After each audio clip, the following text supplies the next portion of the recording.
wabarakatuh.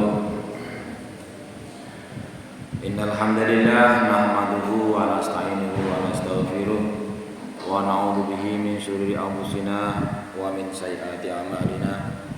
May yahdihillahu fala mudhillalah wa may yudlil fala hadiyalah. Asyhadu an la ilaha illallah wahdahu la syarikalah wa asyhadu anna Muhammadan abduhu wa rasuluhu la nabiyya wa la rasula ba'dah. Allahumma shalli ala habibina wa syafiina wa nabiyyina Muhammad ibn Abdullah wa ala alihi wa sahbihi wa man tabi'ahu wa nasarahu wa walah wa la haula wa la quwwata illa billah amma ba'd. Subhanaka la ilma lana illa ma 'allamtana innaka antal alimul hakim. Rabbi shrah li sadri wa yassir li amri wa hlul 'uqdatam min lisani yafqahu qawli. Allahumma a'inna ala dzikrika wa syukrika wa husni ibadatik. Allahumma anfa'na bima 'allamtana wa 'allimna ma yanfa'una wa zidna ilman nafi'a. Allahumma inna nas'aluka hubbaka wa hubba nabiyyika wa hubba man yuhibbuka wa hubbal amali alladhi yuballighuna ila hubbika. Allahumma ij'al hubbaka habba ilaina min anfusina wa auladina wa amwalina wa minal ma'il bardi. Amin ya rabbal alamin. Ibu bapak jamaah salat subuh, kaum muslimin muslimat, para shaimin shaimat rahimakumullah. Tentu tidak bosan-bosannya kita senantiasa marilah untuk selalu menyampaikan, melantunkan, mengungkapkan rasa syukur kita kepada Allah Subhanahu wa taala bahwa pada pagi hari ini alhamdulillah memasuki hari yang ke-22. Hari ke-22 atau 23. Hari ke-22 bulan Ramadan tahun 1446 Hijriah. Kita kembali masih Allah berikan kesempatan untuk melaksanakan berbagai aktivitas yang semoga aktivitas yang kita lakukan senantiasa bernilai ibadah diterima di sisi Allah Subhanahu wa taala. Amin ya rabbal alamin. Salawat serta salam semoga senantiasa tercurah pada baginda junjungan Nabi Muhammad sallallahu alaihi wasallam, manusia terbaik teladan sepanjang zaman, yang mudah-mudahan kita berusaha untuk bisa mengikuti sunnah-sunnahnya semaksimal mungkin.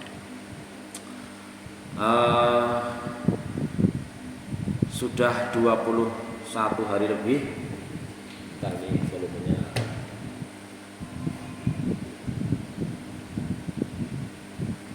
Sudah 21 hari lebih kita 21 mengikuti kajian-kajian, baik itu melalui saluran online di rumah, melalui kultum sebelum tarawih, melalui kajian subuh.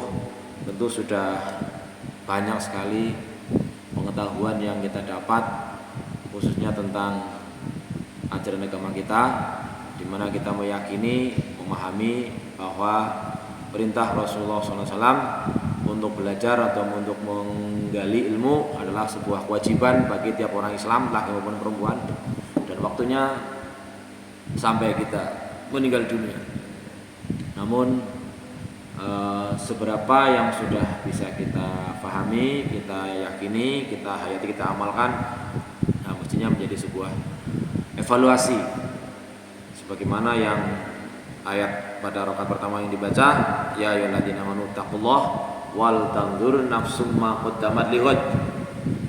Wahai orang-orang yang beriman, bertakwalah kepada Allah, dan tiap diri, tiap orang mestinya merenungkan apa yang sudah diperbuat untuk persiapan hari esok. Dalam arti bahwa persiapan kita terjauh adalah untuk persiapan menghadapi alam akhirat. Kemudian dalam rakaat kedua tadi kita dibacakan surat Al-A'la, di mana secara faktual banyak yang mudah-mudahan kita tidak termasuk, yaitu bal tu'thirunal hayatad dunya, tapi kalian itu lebih mengutamakan kehidupan dunia, wal akhiratu khairu wa abqa, padahal akhirat itu lebih baik dan lebih kekal. Maka mudah-mudahan dari ayat-ayat ini kita bisa mengevaluasi diri seberapa kita meyakininya dan mengaplikasikannya. Dalam ayat lain banyak sekali ayat-ayat yang menggambarkan tentang kehidupan dunia ini, dan Allah memperingatkan agar kita jangan sekali-kali tertipu dengan kenikmatan dunia. Kenapa? Kemarin sudah dibahas bahwa indahnya dunia memang dibuat indah oleh Allah Subhanahu wa taala seperti dalam surat Al-Baqarah itu, yaitu zuyyina linnas hubbus syahawatim. Dibuat indah di pandangan manusia kesenangan mengikuti tentang beberapa hal yang disenangi, baik itu tentang lawan jenis, tentang anak, tentang harta benda dan sebagainya. Tetapi perlu kita sadari bahwa itu adalah kesenangan yang menipu. Wa mal hayatud dunya illa mata'ul ghurur. Kemarin sudah disinggung bagaimana cara atau menyimpulkan, mudah-mudahan kita bisa merasakan bahwa dunia itu, apapun yang kita inginkan di dunia ini yang berwujud kehidupan dunia itu memang benar-benar menipu. Dalam arti tidak seperti yang kita khayalkan. Kira-kira para jamaah sudah bisa merasakan apa belum? Bahwa kehidupan dunia itu lebih indah membayangkan dan mengusahakannya daripada ketika sudah meraihnya. Mudah-mudahan kita berharap bahwa kita sudah bisa merasakan. Kemudian ada sebuah ungkapan yang sangat masyhur, kira-kira berbahasa Arab, itu sering dipakai oleh mungkin ustadz atau orang penceramah tentang keadaan tentang masalah dunia akhirat. Ada ungkapan berkata, ikmal lidunyaka ka'annaka ta'ishu abadan wa'mal li akhiratika ka'annaka tamutu ghadan. Yang terjemahnya, berkaryalah, berbuatlah untuk duniamu seakan-akan kamu akan hidup selamanya. Berarti semangatnya pol hidupnya. Terus pokoknya golet ini kayak apa? Sampai ada orang mungkin bahasa istilahnya kepala jadikan kaki, kaki jadikan kepala itu. Kemudian penggalan kedua, wa'mal li akhiratika, berkaryalah, bekerjalah untuk akhiratmu, ka'annaka tamutu ghadan, seakan-akan kamu akan mati besok. Kira-kira ungkapan ini hadis apa bukan? Kira-kira hadis apa bukan? Ini yang perlu kita hati-hati, karena ada sebuah hadis sahih yang mengatakan, man kadzdzaba alayya muta'ammidan falyatabawwa maq'adahu minan nar. Barang siapa berdusta mengatasnamakan aku, kata Rasulullah, maka siap-siap saja masuk neraka. Memang dalam kenyataan ya banyak sekali kata-kata yang baik gitu ya. Lalu bagaimana kita menyikapinya? Kira-kira itu tadi hadis apa bukan? Ya, memang ada yang bertanya seperti itu. Bahkan sebenarnya kalau kita kembali kepada ilmu keislaman, hadis itu adalah ucapan Nabi, perbuatan Nabi, dan ikrar atau persetujuan Rasulullah, persetujuan Nabi Muhammad SAW. Maka para ulama membagi kategori hadis-hadis ini menjadi ada hadis yang levelnya tertinggi, itu adalah hadis Bukhari Muslim atau muttafaq alaih.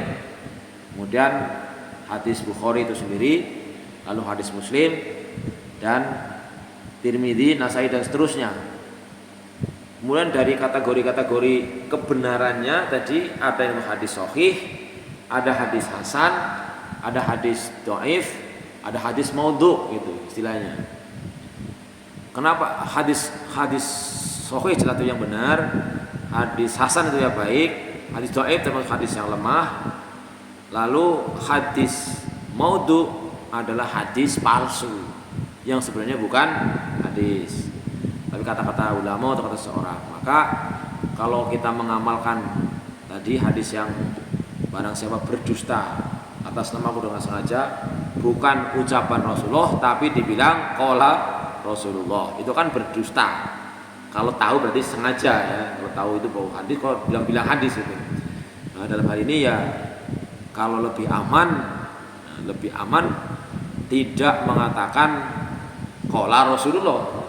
Sebenarnya qala Rasulullah sallallahu alaihi wasallam atau dalam hadis disebutkan. Kalau masih kata dalam hadis masih mending tadi kan, dalam arti kata udah hadis palsu misalnya gitu. Nah, para ulama yang selalu sepakat bahwa hadis palsu tidak boleh jadi alasan atau hujah untuk berdalil. Tetapi kita tahu bahwa dalam mengambil hikmah itu ada artinya, hikmah itu apa? Kebenaran.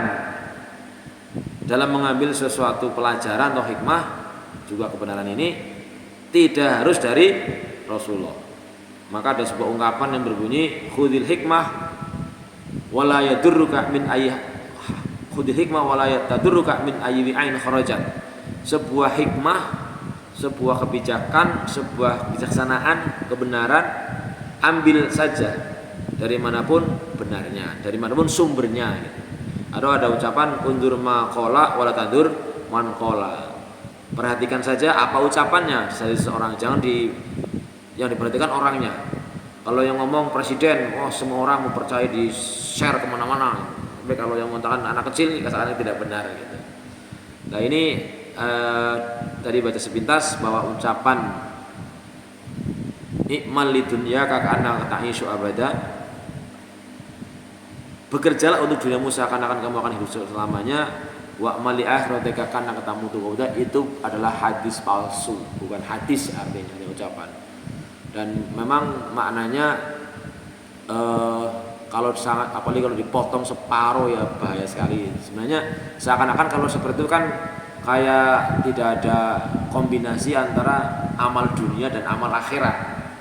Nah, ada ucapan yang bagus yang terkait dengan ini adalah bahwa kam min amalin yatasawwaru bi suratid dunya fasara amal akhirah bi husniyah.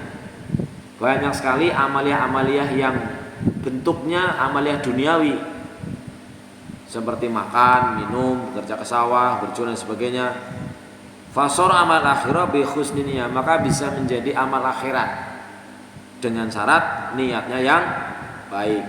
Niat yang baik itu di sini apa? Misalnya tidur ya memang diperintahkan oleh Allah, bangun diperintahkan, makan diperintahkan, kerja diperintah itu. Maka menjadi sebuah kunci adalah hadis yang insya Allah sangat sahih, yaitu kullu amrin dibalin la yubda'u bismillah bi bismillah fa huwa abta. Segala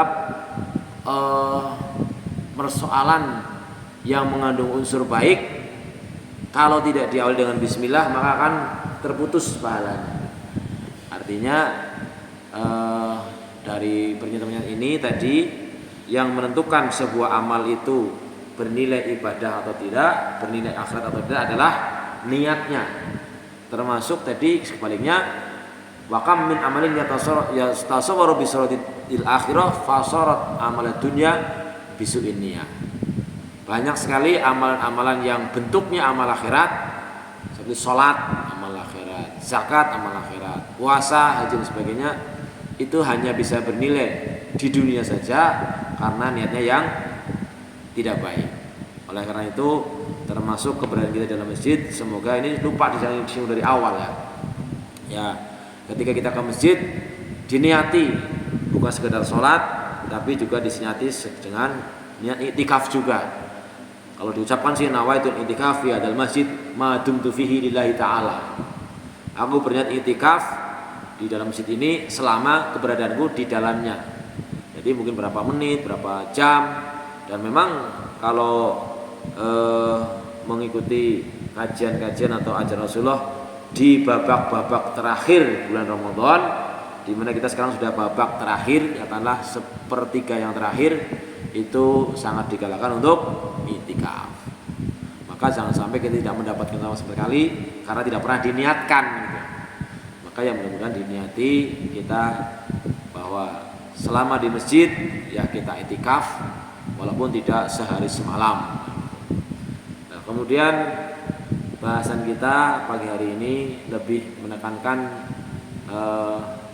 ini ada sebuah makalah yang ditulis oleh Syekh Muhammad bin Shalih Al-Utsaimin. Saya kira ini seorang ulama terkemuka di Saudi Arabia. Ya, kaitannya dengan masalah judulnya peringatan agar tidak tertipu dengan kenikmatan dunia. Ada sebuah cerita kemarin ketika saya lewat di Jalan Sulawesi, Baung pernah cerita ada sebuah rumah yang dibangun bagus banget di pojok Jalan Sulawesi itu. Terus dia cerita, "Ki sing di rumah dibangun suwe banget, kali ini barang umumnya dadi wong stroke." Nah, itu kan bahasanya kira-kira kalau stroke bisa menikmati apa enggak lah dunia itu. Maka mencoba memahami peringatan Allah agar kita tidak tertipu dengan nikmat dunia, ya bahasanya adalah kita seperti peringatan dalam surat Al-Qasas, wabtaghi fima atakallahu darul akhirata wala tansa nasibaka minad dunya wa ahsin kama ahsanallahu ilaik wallahu innallaha la yuhibbul fasad wala tabghul fasad fil ard innallaha yuhibbul kama qala Rasul, belakangnya agak lupa. Wabtaghi, carilah fima atakallah, dengan apa-apa yang Allah berikan kepadamu, ad-darul akhirah, orientasinya pikirannya adalah untuk akhirat.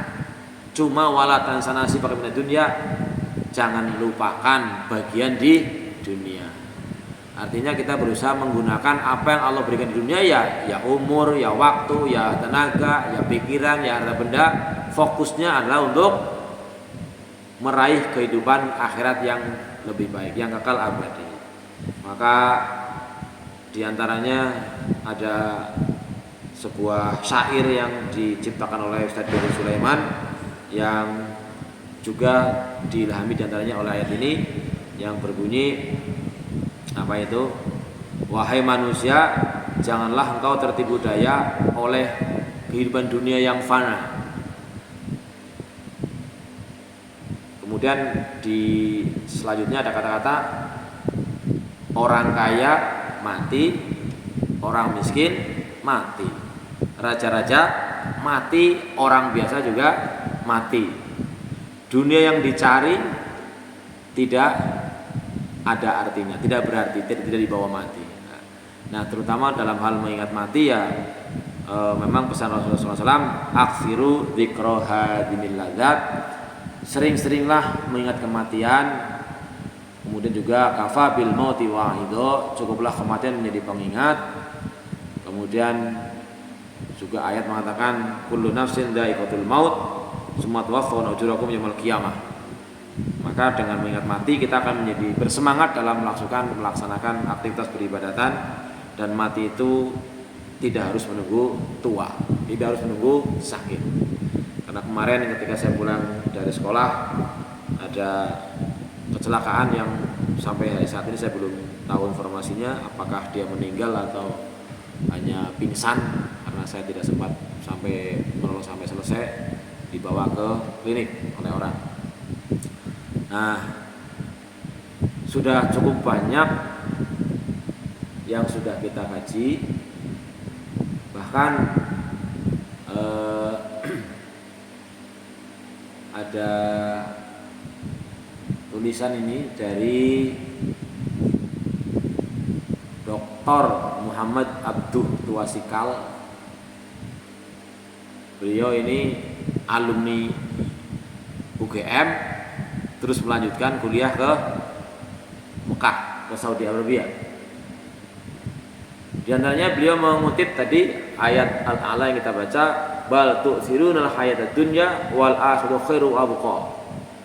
Surat Al-A'la ayat 16-17. Kemudian tulisan dari Malik bin Dinar yang mengatakan lau kana lid dunya min dhahabin yafna wal akhiratu min khazafin yabqa lakana al wajib ayu sara kharafa yabqa ala dhahabin yafna fa kaifa wal akhirah min dhahabin yabqa wad dunya min khazafin yafna.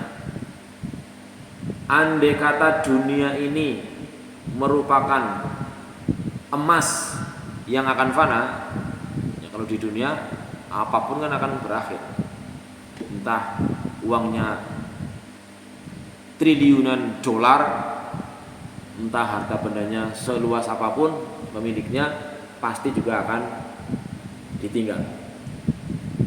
Andai dunia adalah emas yang fana dan akhirat adalah tembikar. Tembikar itu gerabah yang terbuat dari tanah, tembikar. Andai akhirat adalah tembikar yang kekal abadi, maka tentu saja orang wajib memilih sesuatu yang kekal abadi, yaitu tembikar daripada emas yang nantinya akan fana. Direnungkan, andai kata dunia ini merupakan emas tapi akan sirna, yang kita miliki dunia itu diibaratkan sebuah emas apapun bentuknya, mungkin harta benda, kekayaan apa sebagainya, tapi akan fana. Sementara andaikan akhirat itu merupakan hanyalah milik kita, itu sebuah bejana, sebuah alat terbuat dari tanah tapi bersifat kekal, maka mestinya seseorang wajib memilih yang kekal itu meskipun hanya tembikar tadi. Padahal sebenarnya akhirat adalah emas yang kekal abadi dan dunia adalah tembikar yang nantinya fana. Artinya apa? Ya sebesar apapun dunia, nilainya ya sampai di dunia sajalah. Makanya bahasanya kita tidak ngoyo ya, seakan-akan bahkan dalam hal mengusahakan hal yang bersifat duniawi, entah itu harta benda, anak, jabatan, dan sebagainya, nggak peduli, hal haram sebagainya, yang penting sukses, berhasil. Tapi kita berusaha untuk sebaik-baiknya persiapan untuk mengambil ataupun mengumpulkan bekal menuju akhirat kita. Oleh sebab itu dalam hal ini kita tidak boleh merasa sudah cukup ya. Jangan sampai kita merasa malas-malasan untuk beribadah karena merasa sudah cukup banyak ibadah yang kita laksanakan. Sebab pada suatu kali Rasulullah menanyakan kepada para sahabat, "Atadruna manil muflis?" Kamu tahu enggak siapa orang yang bangkrut itu? Lalu para sahabat menjawab, "Al-muflisu fina man la dirhama wala dinar, wala dinar wala dirhama." Orang yang bangkrut ya orang yang tidak punya harta benda sama sekali, enggak punya uang sama sekali, enggak punya emas sama sekali, enggak punya uang emas sama sekali, enggak punya uang. Tetapi Rasulullah menjelaskan bahwa yang dimaksud di sini adalah bangkrut di akhirat adalah orang yang GR, orang yang rumangsa bahwa pahalanya sudah cukup banyak, tabungan sudah cukup banyak, sehingga dia tidak bersemangat melaksanakan ibadah-ibadah apapun di sisa umurnya, yang ternyata setelah memasuki alam akhirat dia membawa pahala yang banyak tapi dosanya lebih banyak, khususnya doa dengan sesama manusia.